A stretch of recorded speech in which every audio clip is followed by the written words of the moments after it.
Os profetas já os avisaram. Respondeu Abraão: seus irmãos podem ouvir o que eles disseram.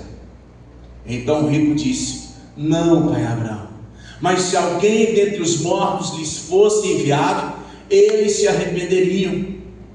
Abraão, porém, disse: se eles não ouvem Moisés e os profetas, não se convencerão, mesmo que alguém ressuscite dos mortos. Até aí. Graças a Deus, amém? Você pode fechar os seus olhos?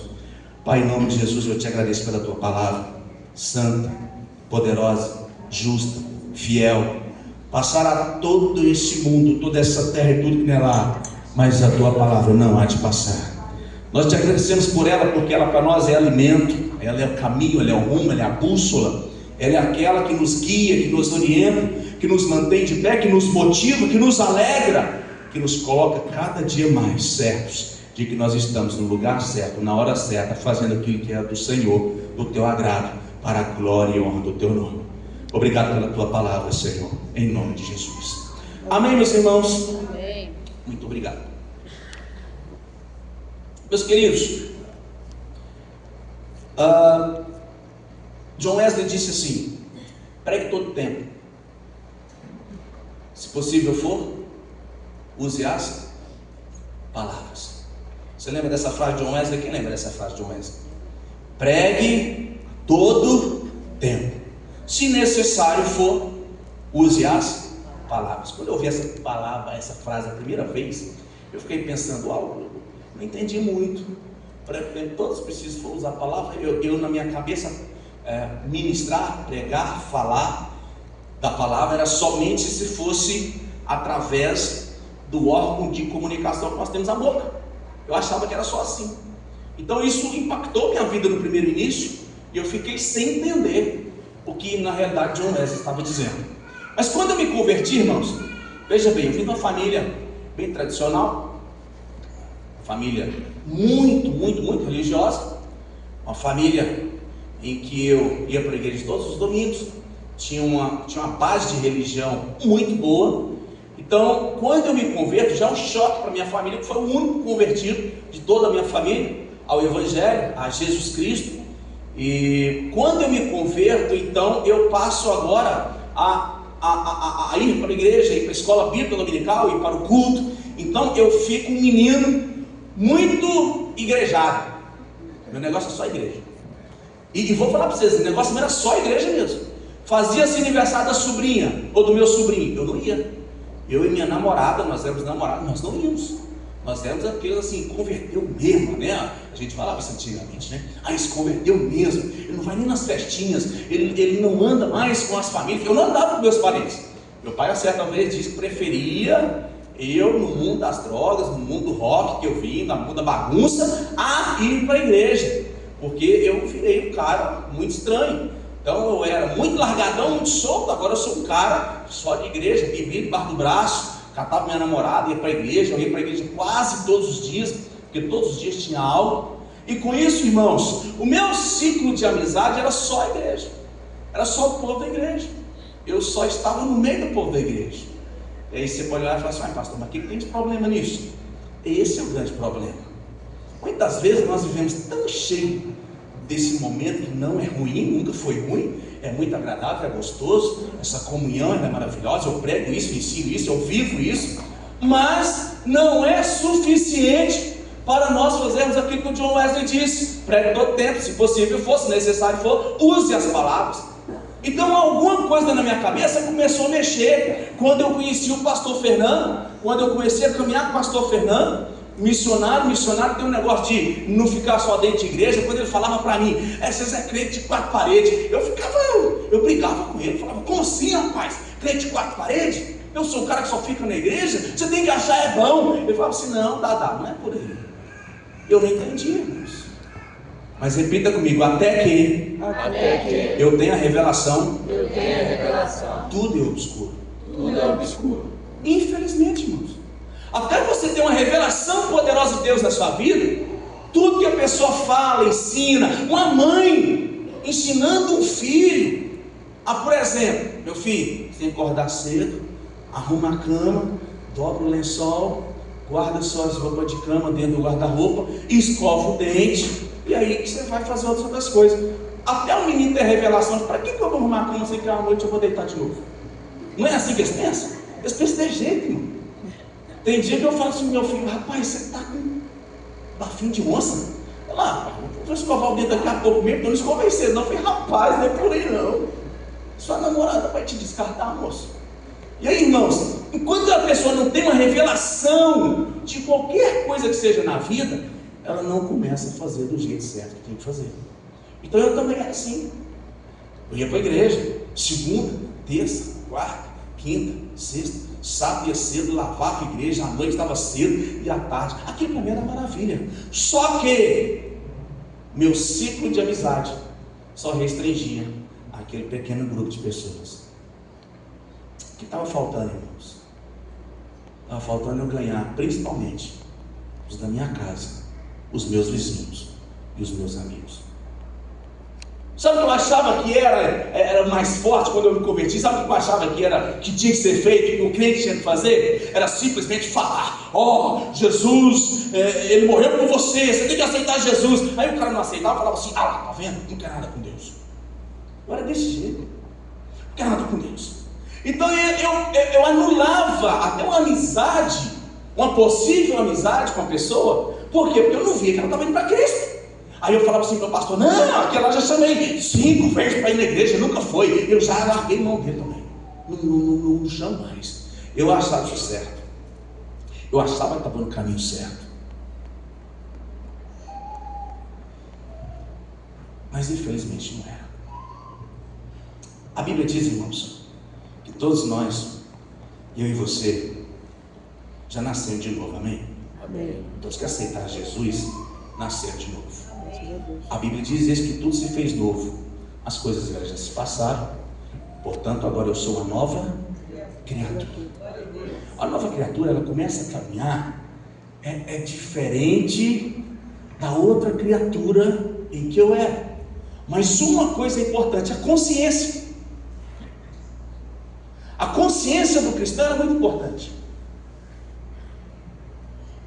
E quando eu não tiver a consciência de que eu sou salvo, como que eu quero que Deus manifeste a salvação na vida do outro?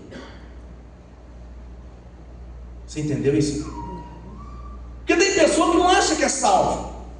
Tem pessoa que acorda salvo e dorme no inferno. Ela fala: pastor, pequei, errei, eu vou para o inferno. Ela acha que Deus tem uma borracha espiritual e fica: apaga, escreve, apaga, escreve. Eu acho que Deus já deve estar com problema de ler, porque tanta apaga e escreve. Tem gente que acha que Deus está: tira o nome do livro da vida, escreve o nome do livro da vida, tira o nome do livro da vida, escreve o nome do livro da vida. É pessoa que acha que Deus está ali em todo momento: tira, põe, tira, põe. Ela que se acha isso. Não é Deus, irmãos, não é o Pai. Mas ela ainda não tem tanta convicção da salvação. E quando nós não temos a convicção da salvação, fica difícil, eu sei, de nós ganharmos as pessoas.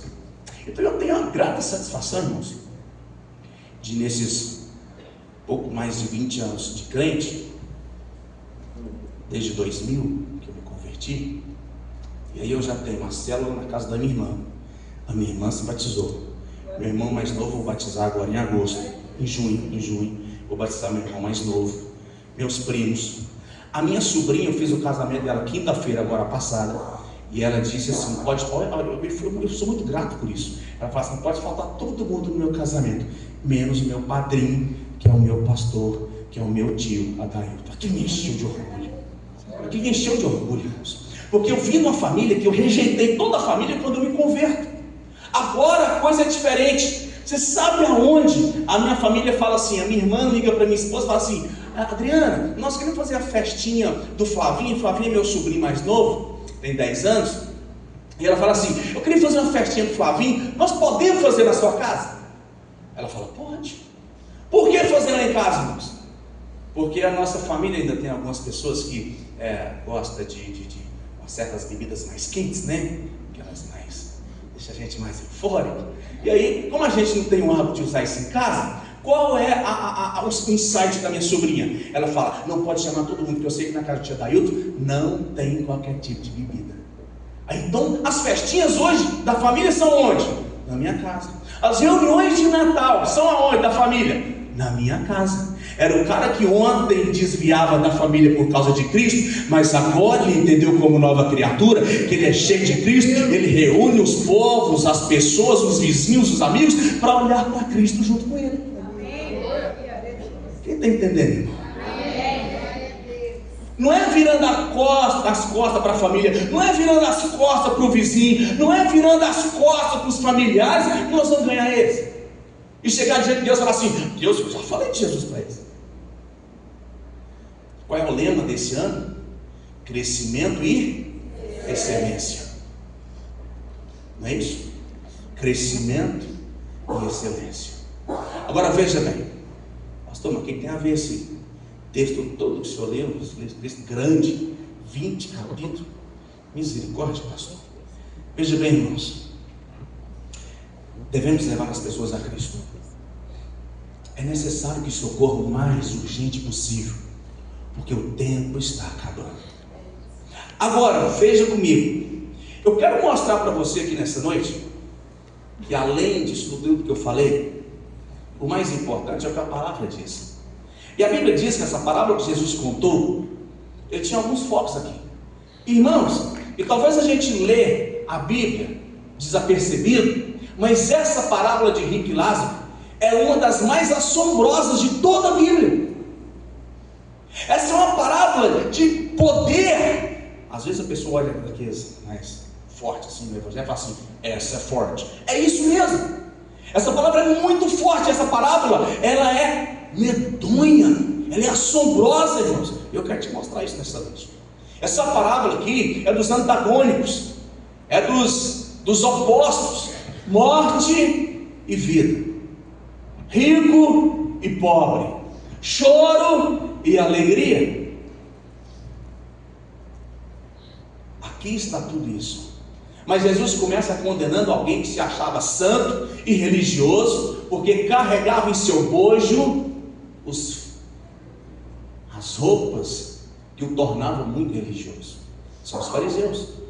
Então Jesus aqui está combatendo também os fariseus, que achavam que já eram salvos. Aqueles homens que achavam que não precisavam fazer muita coisa, que somente ir para a igreja, levar a sua oferta, bater no peito dizendo: eu sou como aquele que traz a oferta, que bebe, que briga, que isso. Eu sou filho de Abraão, dei meu dízimo, minha oferta, estou indo para o céu. Não é contra esses que Jesus estava dizendo: secou o caiado. É contra esses que Jesus estava dizendo: raça de víbora.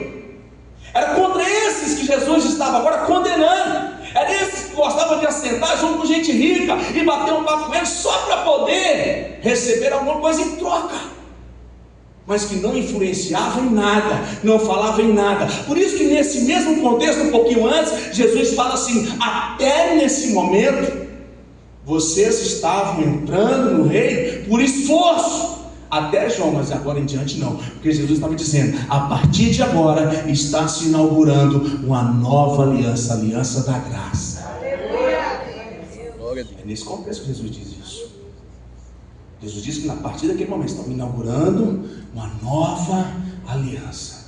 Agora veja, irmãos, então o homem que se sentava nos melhores bancos, nas primeiras cadeiras, nos primeiros lugares, aonde esse homem influenciava alguém para Deus, para Jesus? A não ser que ele ganhasse alguma coisa com isso. No versículo 14, no versículo 11, o próprio Jesus, ali nesse contexto, ele diz que esse povo vivia só por conta de uma vida financeira abastada, mas que mesmo sendo rico, eles não faziam nada pelos outros.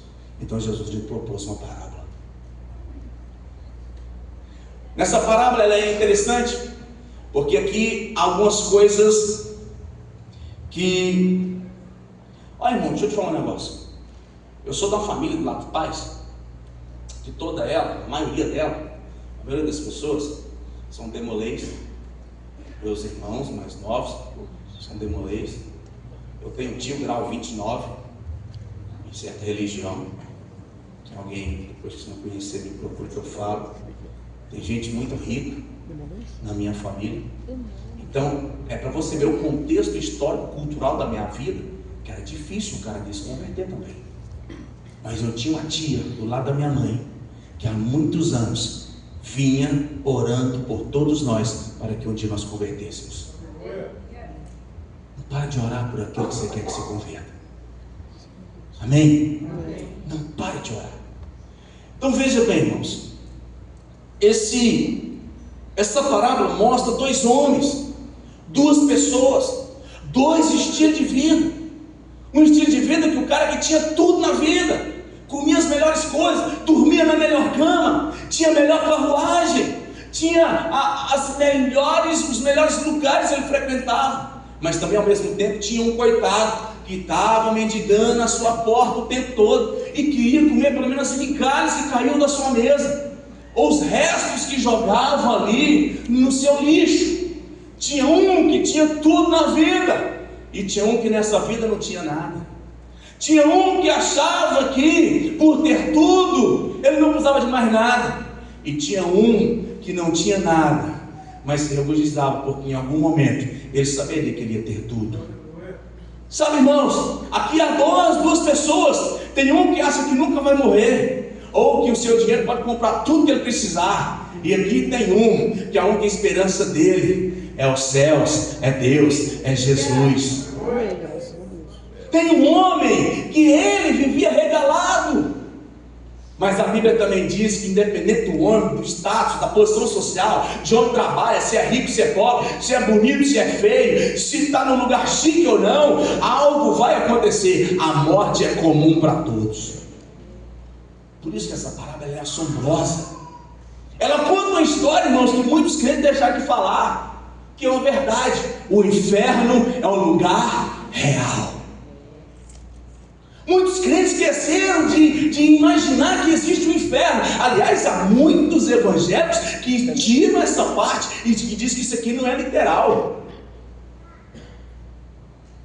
Vou entrar nesse âmbito, eu não estou dando aula, obviamente, mas eu posso afirmar: o inferno é real. É um lugar de tormento, é um lugar de tristeza. E não é porque nós estamos num tempo, num período de graça, não é que nós vivemos um período maravilhoso de graça, é que o inferno também vai ser uma graça pura. Não é? Não é, irmãos? O inferno é um lugar ruim. O inferno será um lugar triste, medonho, de choro, de pranto e ranger de dentes. O inferno é real. E a Bíblia diz, irmãos, que este homem que tinha tudo na vida morreu e foi para lá. A Bíblia também diz que este menino, esse moço, esse jovem rapaz que não tinha nada, morreu e foi para outro lugar. A Bíblia diz que esses dois aqui agora estavam vivendo dois lugares totalmente diferentes. Um estava sendo consolado, vivendo abençoado. O outro estava sendo atormentado e sendo torturado o tempo todo. Outro dia, quando eu era mais novo, só para você entender o que é tortura, eu tinha acho que 17 anos, e eu não namorava a Adriana ainda não. A gente morava na mesma rua, não namorava ela não. Eu tinha 17 anos. E aí eu era meio roqueirão, doido na cabeça. Eu juntava com os roqueirão doido também, e nós fomos falar umas besteiras. Você já viu na adolescente como é que é, né? Adolescente só fala bobagem, quando não tem nada que presta na cabeça, obviamente. Eu devia estar na igreja, não estava. Então o que acontece? Eu juntei com um rapazinho e fui falar da mulher do sargento que morava na rua da nossa casa. Logicamente você deve entender que não foi coisa boa que eu fui falar. E acontece que estava junto um amigão da Adriana. E o amigão da Adriana falou para o sargento. E aí eu trabalhava a 10 quilômetros de distância da minha casa. Quando eu chego à noite no domingo, meu pai tem inquieto, andando para um lado, para o outro, correndo, e nervoso. Quando eu chego à porta, pensa pai, pensa não, senta aqui agora, quer falar assim. Eu, meu pai já era um tanquinho assim, bicho é nervoso, as coisas baixinhas mais nervoso, né? E meu pai é desse, moço do céu. O pai virou assim e falou assim: que negócio é esse do sargento querer te matar? Eu? O que tem a ver comigo, pai? Eu falei, você foi falar da mulher dele, não sei o que, isso. Eu, vazou. Rapaz do céu. Pensa no homem que ficou com medo de morrer. Irmão, que tormento foi aquilo. Eu não dormi. O homem é sargento, aí a cabeça da gente começa a navegar, a viajar. Eu falei assim, o homem é policial, ele pode me matar onde que ele quiser, que hora que ele quiser, me coloca no carro, me joga no Beira-Rio, eu tô lascado. Acabou a minha vida. 17 anos, irmão, não dormi. Que tormento foi aquilo? Eu não sei se você já viveu algum tormento, alguma tortura na sua vida. Quando eu caso com a Adriana e nós temos nosso primeiro filho morre. Aí vem a Ana Rafaela, e essa Ana Rafaela era um custo para segurar essa menina. Cada vez que nós íamos na ginecologista, aí a primeira coisa que nós queríamos ouvir era o coraçãozinho do neném. Aí ela colocava aquele microfone em cima. Graças a Deus. Mas era um tormento, irmão. Era 30 dias, de 30 em 30 dias a gente ia no médico. Foram mais de 12 consultas nesse período até a Ana Rafaela nascer, que nós já tínhamos perdido um, e pensa na luta para essa menina vir. E aí eu tive que gastar dinheiro, entrei em cheque especial, gastei tudo que eu tinha, que eu não tinha também. Aliás, é só que eu não tinha, né? Que eu não tinha nada. E aí eu fiquei devendo, cartão de crédito, cheque especial, foi uma luta. Irmãos, eu não dormia. Eu não presto para dever para os outros. Eu passo mal, eu transpiro, eu sumo, eu ficava ruim. Eu ficava, irmão, eu fazia faculdade, eu vendia um computador para pagar a faculdade, só para você ter ideia.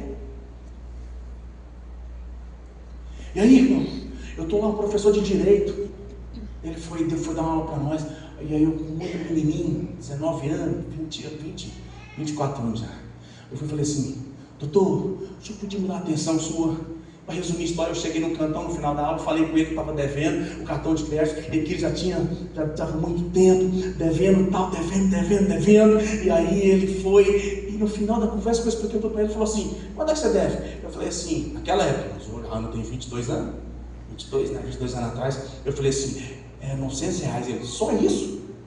Aquilo me consolou, eu achei que era demais, ele falou assim, só isso? Eu falei assim, mas então tem solução? Ele tem. Ele me ensinou os caminhos. Irmão, você não tem noção de quanto tempo eu sofri com isso. Você não tem noção, irmão, do que é se ouvir pessoas dizendo assim, olha, se não aceitar Jesus vai para o inferno. Aí a pessoa vai incrédula e diz assim, o inferno é aqui também. Vai ver se falar isso? Ah, papai, vai pensando que o inferno é aqui. Vai pensando, irmão. Irmão, não tem nenhum tormento que você tenha passado na vida. Não tem nada que você passou nessa vida. Não existe nada que você tenha passado até hoje que se compare a 10% do que é o inferno. O inferno é real, irmão. E as pessoas estão indo para lá a passos. Não posso fazer muito isso não. A passos largos, irmãos. As pessoas estão indo para lá a passos largos. Por quê, pastor? Porque está pecando, está errando, está fazendo isso, fazendo aquilo. Não é por causa disso não, meu irmão. Entenda de uma vez por todas, ninguém vai para o inferno porque pratica coisa errada, não. Eu não estou incentivando ninguém a praticar nada errado, não. Pelo amor de Deus. Não fala que eu falei isso aqui, não. Só estou dizendo que ninguém vai para o céu por causa disso. Mas por que ele vai para o inferno? Mas por que ele vai para o inferno então, pastor? Porque simples fato, não aceitou Jesus como seu Senhor e Salvador. Todos vão para o inferno só por causa disso, de não ter aceitado Jesus. Então qual é o problema aqui?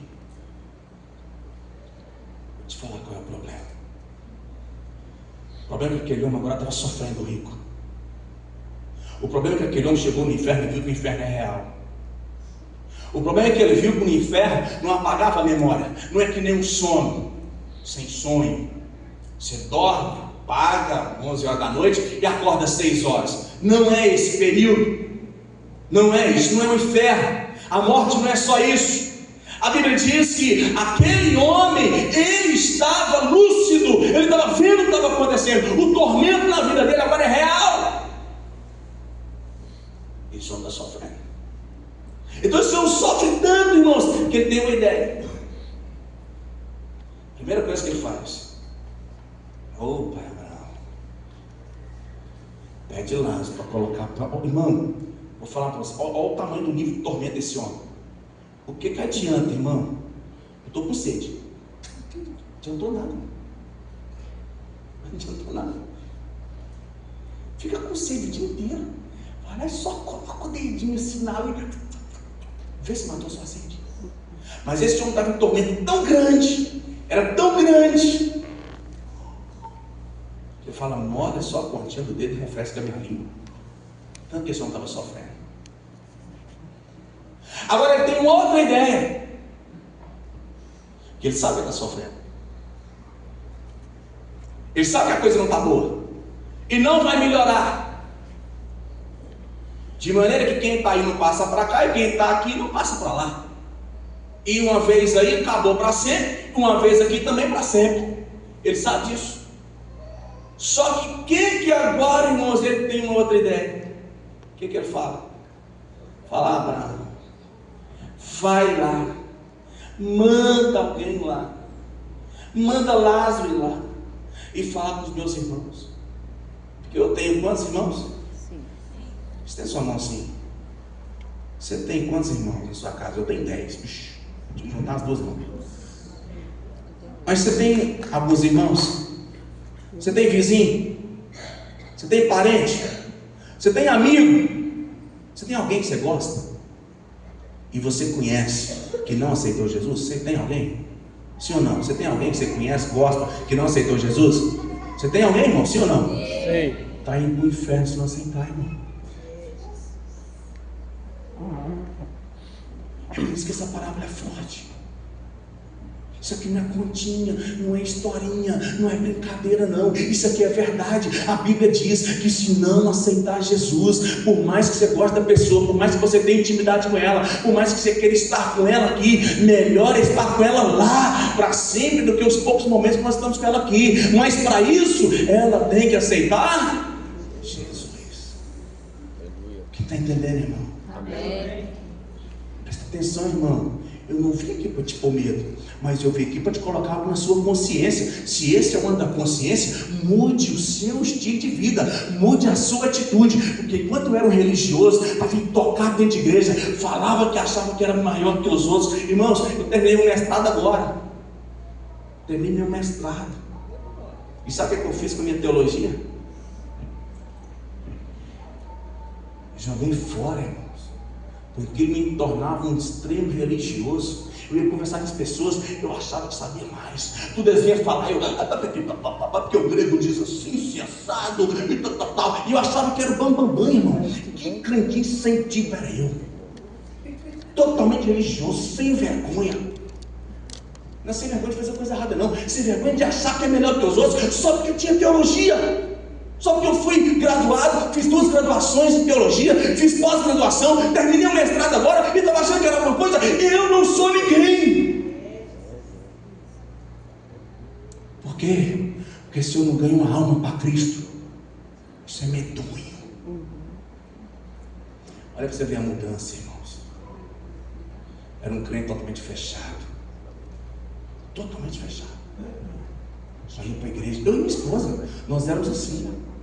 Um dia nós nos reunimos com o pastor Perinho, algum tempo atrás, já tem alguns anos.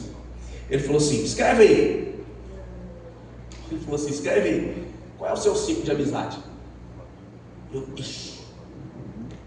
Onde mais você vai? Eu, igreja. Eu achava que estava bonito aqui. Quando eu fui descobrir que aquilo estava errado, irmãos. Irmão, presta atenção. Eu não estou dizendo que nós vamos reunir com o povo que não é crente e praticar as mesmas obras dele. Estou dizendo que é isso. Mas eu vou fazer que nem Paulo. Fiz-me fraco para com os fracos, para que de alguma forma eu ganhe algum deles. E aí, irmão, eu começo a lavar na porta de casa. Toda quarta-feira tem Gessel em casa. E todo dia passava uma menininha, um cachorrinho. O cachorrinho chama Bacon. Ela passeava com Bacon todos os dias. Todo dia olhando. Aí fazia assim, oi. Aquele oizinho, sabe? Aquele oi. Oi sem convicção, sem intencionalidade. Aí, irmão, ela passou um dia. Aí eu estava mais ousado em Cristo. Eu falei assim, você quer saber o que eu vou fazer agora? Eu vou convidar essa menininha para vir no Gisel. E essa menina passou. Eu falei, oi, você tá jóia? Olha, toda quarta-feira vem um monte de jovem adolescente aqui em casa. Fique à vontade de estar conosco um dia. Menino do céu, para que eu fiz isso? Essa menina, ela passava na porta de casa toda quarta-feira e falava para a mãe dela assim, ó, mãe, nós temos que conhecer aquele povo da casa ali da frente, porque eles parecem ser muito legal. Até o dia que eu convidei ela. Quem é ela hoje? É minha nora, vai no Gisel, eu vou batizar agora em junho. Mudança de mente, irmão. Essa maluquinha aqui, minha esposa, é meio maluquinha, né? Essa bicha é doida. Nós fomos no Real comprar carne.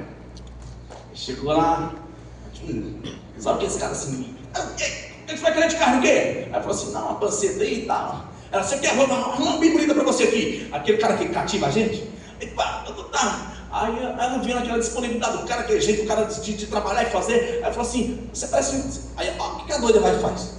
Você parece que gosta de sinuca. Ele, nossa, eu sou bom de sinuca demais. Aí ele falou assim, então vai lá jogar lá em casa, que tem uma sinuca lá. Ó, irmão, aonde nós fazíamos isso? Aonde que nós íamos chamar alguém desconhecido para estar dentro da casa da gente? Nós nunca íamos fazer uma coisa dessa. Mas agora, a Bíblia diz que eu sou uma nova criatura. O que eu faço? Eu vivo para a glória de Deus. E nada, nenhuma condenação vem sobre mim. E nada pode vir sobre mim, porque quem me protege é Jesus Cristo, meu Salvador. Tem gente que tem medo de levar a gente para dentro da casa dele, porque está com mau espírito. Já ouvi isso demais. Porque a minha casa, irmão, hoje, depois da nova criatura, depois de entender essa nova vida que eu tenho mesmo em Cristo, não é aquela quando eu me converti religioso, mas nessa nova, a minha casa é cheia de gente o tempo todo. Graças a Deus por isso. O que acontece, irmão? Eu tenho visto almas sendo salvas, porque elas não vão para o tormento do inferno. A última família que nós ganhamos agora, até o Diego, o Paulo nos ajudaram, o pastor Marcos me ajudou. Rapaz, nós ganhamos uma família inteira. Primeiro ganhamos um adolescente, menino de 12 anos. Nós ganhamos esse menino. Ficou muito amigo do meu filho. Hoje eu chamo ele de meu filho, porque eu gosto de menino demais. Dormo na minha casa toda semana esse menino. Gosto demais dele. Ganhamos uma família inteira. Aí foi a mãe foi para a igreja, está trabalhando, ganhando um marido. O marido, irmão, olha como que eu ganhei esse cara. O cara é top da sinuca. Top, pastor Marcos. O cara é top. Tu joga demais o cara. E aí, não era boa, eu falava assim, vamos jogar sinuquinha lá em casa. Aí ele é fominha, sabe o que é esse fominha, gente? Que gosta de sinuca. Quando eu não chamava, ele ficava lá na porta assim, ó. Faltava fazer assim. E aí eu chamava ele para jogar. Mas todo dia quando a gente ia jogar, aí eu falava assim, Deus, eu preciso falar do Senhor aqui, eu não posso ser um crente chato. Eu falava com Deus, brincando com ele, eu falava, não posso ser um crente chato, que só fala de Bíblia, que isso tal, que vai pôr só louvor, não posso ser um crente chato, mas eu tenho que arrumar alguma estratégia para ganhar esse cara. Como é que eu faço? Aí Deus fala assim, pergunta se alguém está passando por um problema, chega para orar.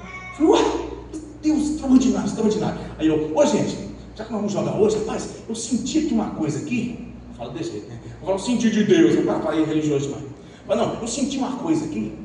Sabe o que é? Eu senti que, cara, às vezes está passando um problema. Rapaz, o povo começou a chorar, um baixou a cabeça, largou o taco. O outro falou assim, amém, pastor, vamos orar. Hoje o cara está na minha igreja. Ele está nos casos de morar 10 quilômetros da igreja.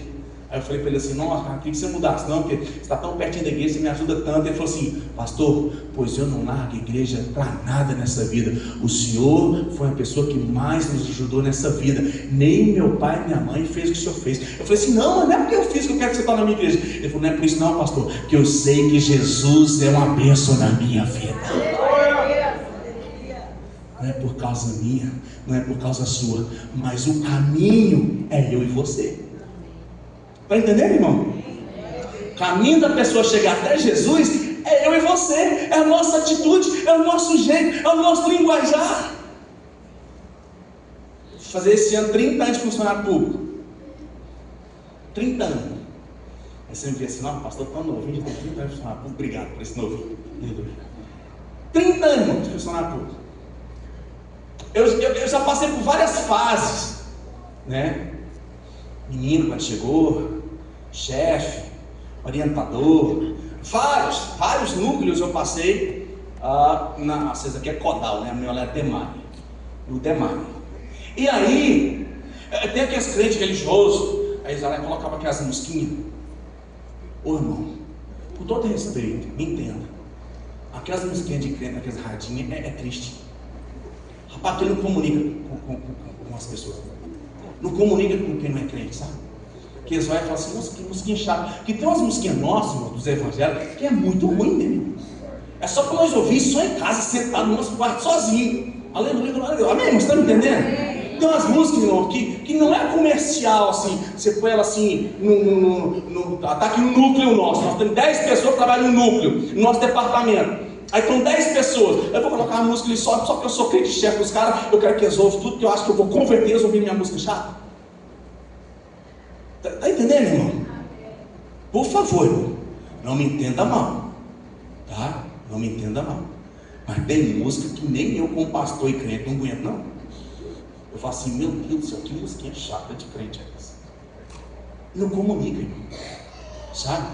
Essa semana eu vi a beleza da música Raridade, como ela foi feita. Quem sabe a música Raridade do Sofrer?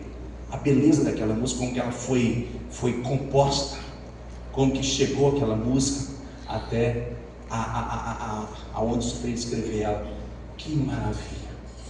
O cara estava no presídio, ouviu uma mulherzinha que para ela não tinha vida, ele foi embora preocupado com aquilo, falou, Deus, eu preciso de alguma forma tocar na alma dessa mulher. Quando ele fez Raridade, veio e cantou para essa mulher, ela se converteu. Nós somos o caminho, nós somos o meio que Deus usa para alcançar as pessoas. Quem está me entendendo, irmão? Meu querido, pelo amor de Deus, entenda isso aqui na sua vida.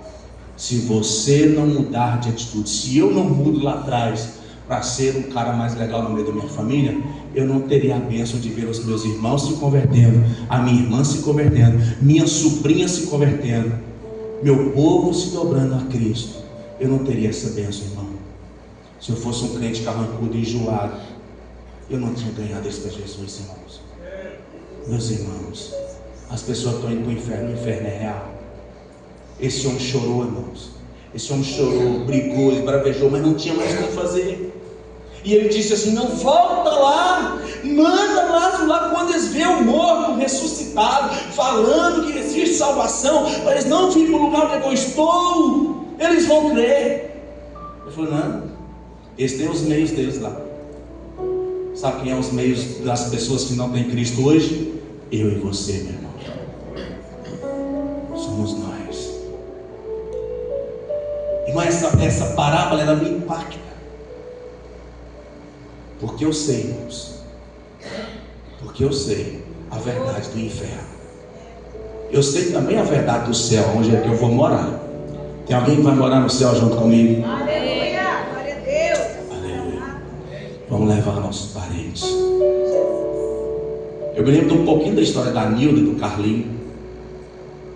Da Nilda, uma mulher que orava por esses filhos, orava pelo marido, orava para que essa galera fosse para Cristo, mas que não fosse de boca porque ela ia, mas porque cada um tivesse uma experiência com Deus. É isso que eu e você não podemos deixar de fazer nunca. Nós precisamos orar, irmãos, e não deixar de orar. Sabe quanto tempo eu oro por meus irmãos? Tem mais de 4 anos que eu oro todos os dias por eles. Cito o nome de cada um deles, são 10 irmãos, mais meu pai e a minha madrasta. Eu oro há muito tempo citando, Deus salva esse povo, Deus salva o meu irmão, salva o Marcelo, salva o Marcos, salva a Letícia, salva o Danilo, salva o Mário, salva a Alessandra, salva o Guilherme, salva o Pedro, salva, Senhor, em nome de Jesus, meus irmãos. E aí o Senhor foi fazendo a salvação, foi salvando um, foi salvando o outro. Do lado de lá tem um que é crente, um homem de Deus, e quando eu ligo para ele vai para minha casa e fala assim, irmão, como é bom ser de Deus, como é bom ser de Deus, irmãos. As pessoas estão morrendo no inferno, mas eu e você somos o meio de levar as pessoas até Cristo e elas morarem no céu. Não deixe isso acabar dentro de você não, meu irmão, por favor. Sabe, o ativismo na igreja, as coisas que nós andamos fazendo, o nosso trabalho, o dia a dia está sufocando a nossa vida, e nós estamos perdendo o principal, que é ganhar almas para Jesus. Nós estamos esquecendo disso. John Wesley, quando morreu,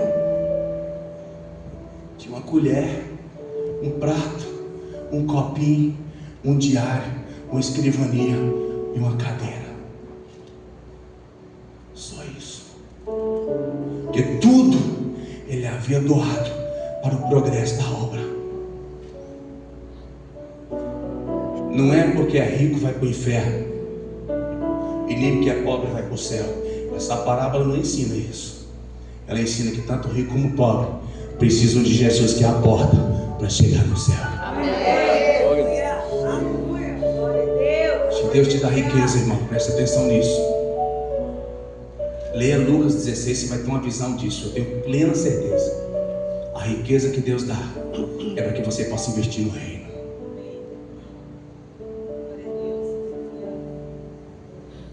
Tenho certeza disso. Para ganhar almas para o Senhor. Talvez o irmão que está do seu lado não conseguirá alcançar que você consegue alcançar com tanta facilidade. Entenda de uma vez por todas, irmãos, se eu e você não formos agentes de Deus para levar as pessoas a Cristo, seus amigos, seus parentes, seus vizinhos vão para o inferno. Isso é a verdade. Você pode se colocar de pé. Eu queria fazer uma dinâmica com você agora nessa noite. Eu queria fazer uma dinâmica com você essa noite. Através dessa parábola aqui, irmãos, de Lucas 16, principalmente nós que trabalhamos com células, com GECELS, que é a nossa célula, eles desenvolveram algo que é muito interessante. E talvez você já até tenha feito isso, mas eu quero relembrar vocês de novo. Quando chegar em casa ou na sua célula, você que é líder de célula, de GECEL,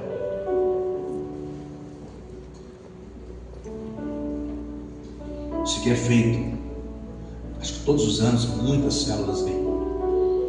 Pega uma folha de papel, coloca a sua mão sobre ela, desenha a sua mão, e nos 5 dedos que está desenhado no papel, você vai colocar o nome daquelas pessoas que você quer que sejam salvas. E guarda isso dentro da sua Bíblia, ou guarda no seu cantinho de oração, e todos os dias, ou em todas as reuniões de GECELS, você vai orar por aquelas pessoas, para que elas sejam salvas. Esse é o primeiro passo. Segundo passo, não seja um crente enjoado, irmão, por favor. Seja um crente agradável. Seja alguém agradável. Seja alguém que saiba entrar e sair de qualquer lugar da sociedade brasileira ou internacional, onde é que você for. Mas seja alguém agradável, que gosta de ajudar os outros, com empatia, com amor ao próximo. Então eu quero te desafiar aqui essa noite.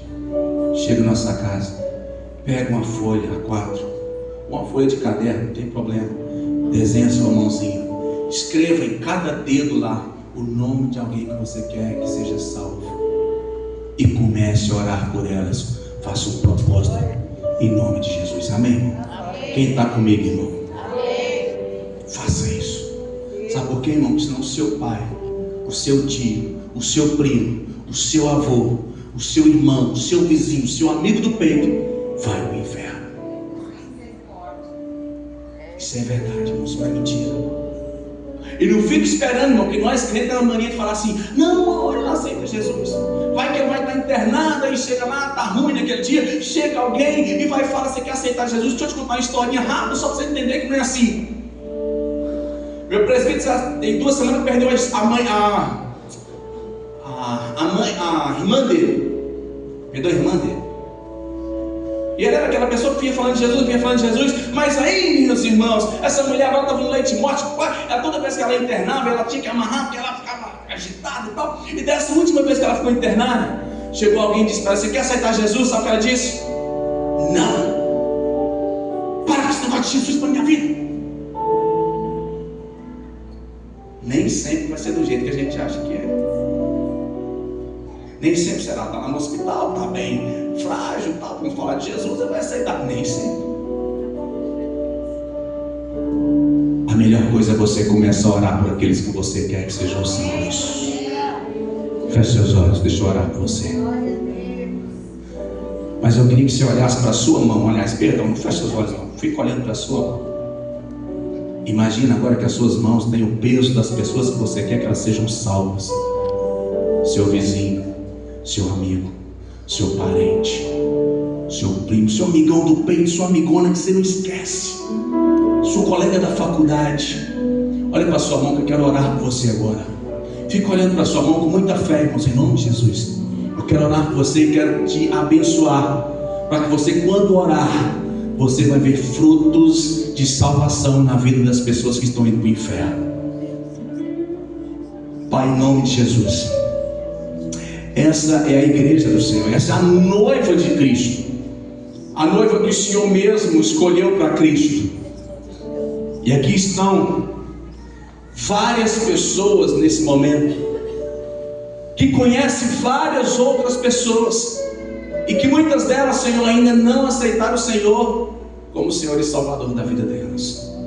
Pai, em nome de Jesus, eu quero abençoar esse meu irmão que está aqui essa noite. Eu quero abençoar a minha irmã que está aqui essa noite, para que quando eles orarem por aquelas pessoas, para que sejam salvas, realmente o teu Espírito as convença do pecado, do juízo. Pai, em nome de Jesus, eu oro para que os meus irmãos tenham poder, meu Deus, quando orarem, eles vão ver e vão testemunhar a forma maravilhosa como o Senhor salva as pessoas. Deus, em nome de Jesus, em nome do teu Filho bendito, dá-nos a graça, a alegria de podermos ver os nossos parentes, nossos amigos, vizinhos, parentelas se curvando ao Senhor. Pai, nos dê essa alegria de poder ver pessoas entrando nesse lugar para adorar o Senhor. Este é o ano que foi declarado, o ano do crescimento, o ano da excelência, Pai. Pai, enche os céus de homens e mulheres sedentos por Jesus. Enche a cada Gessel dessa cidade de homens e mulheres sedentos pela palavra. Pai, em nome de Jesus, nos coloca essa convicção no nosso coração para podermos ver e testemunhar que a salvação do Senhor hoje está perto, muito mais perto do que ontem. Pai, em nome de Jesus, salva, Senhor, a cidade de Uberaba. Salva aqueles que o Senhor, meu Deus, já quer que eles vão para os céus, vão para esta igreja. Pai, em nome de Jesus, o Senhor tem um caminho lindo para eles. Pai, em nome de Jesus, não nos deixe esmorecer nas nossas orações. Nos deixa, Senhor, ávidos por orar pelos nossos irmãos e irmãs, aqueles que precisam de salvação. Não nos deixa desfalecer. E quando nos faltar força, que o teu Espírito ore por nós com gemidos inexprimíveis. Nós queremos sim, Pai, ver uma geração salva de homens e mulheres antes deste último tempo. Pai, em nome de Jesus, em nome de Jesus, eu oro e abençoe essa igreja para a glória do teu nome. E você diz amém? Amém. Diga amém. Amém. Aplauda o Senhor Jesus. Aleluia.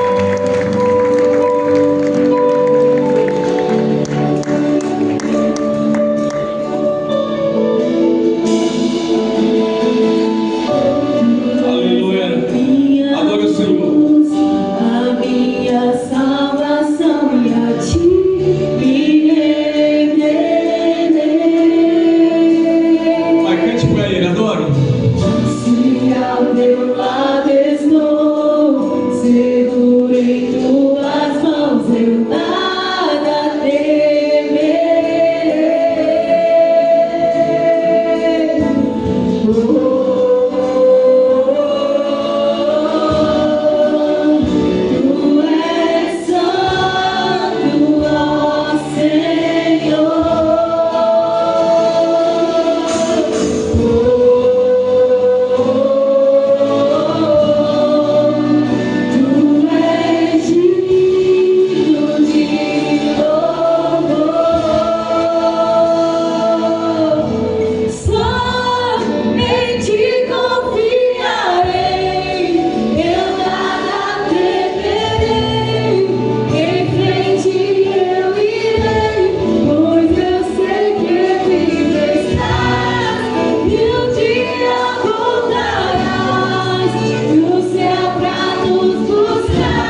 Foi pregado aqui, você foi destinado à salvação através de Jesus, amém?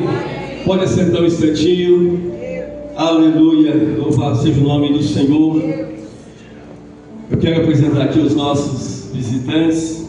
Antes quero agradecer ao pastor Dailton, que palavra de Deus, irmãos, como Deus está ligado, interagindo conosco, e nós ouvindo a voz do Espírito, e essa palavra vem para confirmar tudo aquilo que o Senhor tem feito, tem realizado, e os propósitos de Deus na vida de cada um de vocês. Quero apresentar aqui os nossos visitantes. Hélia Gonçalves, onde está a Hélia? Está ali, você pode aplaudir o Senhor pela vida da Hélia, amém? Aleluia! Maicon Eurípides, cadê o Maicon? Está ali, ó, cadê aquela palma bem forte? Amém. O Ronan, onde está? Fique em pé, Ronan, um pouquinho aí. Muito bem, palma para ele. E agora, Que nome bonito que eu vou falar aqui agora. Marcos. Meu xará, né? Marcos Paulo, né? Aleluia. Pode sentar. Deus abençoe vocês, nossos visitantes. Vocês fazem parte de um projeto de Deus. Através dessa comunidade, são convidados a estar aqui novamente, continuar a fazer parte dessa família. Vocês são muito bem-vindos em nome do Senhor Jesus. Amém? E tem aniversariante aqui hoje. Não sei aonde está por aí. E ela está nem vendo. Cadê o Fim Maior? Vamos cantar lá? Parabéns pra você.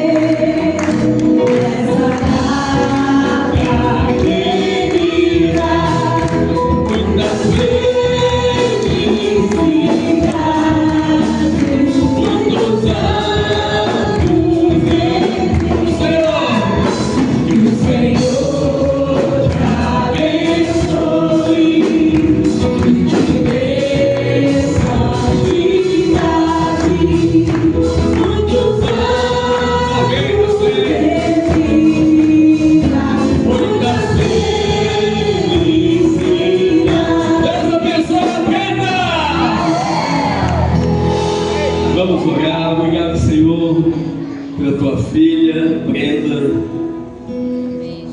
Obrigado a Deus, porque ela é muito amada nessa igreja.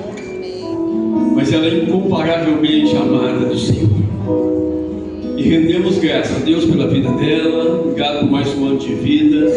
Obrigado a Deus por todos os propósitos do Senhor na sua vida. Ó Deus, tudo que o Senhor está fazendo na vida dela, vai casar agora, Senhor. Obrigado, meu Deus, que o Senhor tem conduzido, ó Pai. A Brenda é um milagre do Senhor. E eu te louvo, ó Pai, pela vida dela. O Senhor dê a ela longevidade, Senhor. Muitos anos de vida, com graça, vontade do Senhor. Nós abençoamos a tua filha com gratidão. Em nome de Jesus. Amém.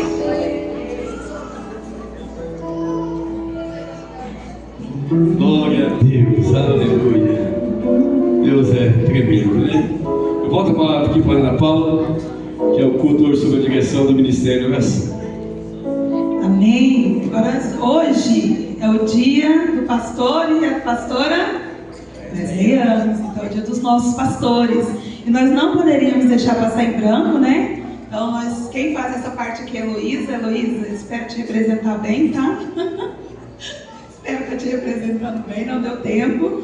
Mas o que nós queremos fazer com muito carinho, a Igreja da Criança agora, com a